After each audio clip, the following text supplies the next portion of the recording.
শ্রাবণ মাসের সোমবার বা যে কোনো উপোসেই আমি সাবু মাখাটা ঠিক খেতে পারতাম না, কারণ সাবুটা আমার ঠিক পছন্দ নয়।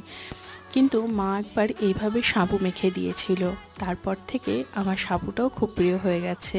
প্রথমে সাবুটাকে আমি বেশ ভালো করে 2-3 বার ধুয়ে নিয়ে 1 ঘন্টা অল্প জল দিয়ে ভিজিয়ে রেখেছিলাম। বেশ ফুলে আসার পর আমি 2টো কলা ম্যাশ করে দিলাম, তারপর দিলাম অল্প একটু নারকেল কোড়া, 2-3টে প্যারা বা আপনারা সন্দেশও দিতে পারেন, দিলাম অল্প একটু কিশমিশ, দিলাম কাজু আর পেস্তা কুচি আর আমন্ড কুচি, অল্প একটু খেজুর কুচি, আর দিলাম কনডেন্স মিল্ক, আপনারা এখানে চিনিটাও ব্যবহার করতে পারেন, আর দিলাম অল্প একটু দুধ। ভালো করে মাখিয়ে নিলেই তৈরি হয়ে গেল দুর্দান্ত স্বাদে সাবু মাখা। উপোসের দিনগুলোতে একবার এইভাবে সাবু ট্রাই করে দেখতে পারেন, অসাধারণ লাগে।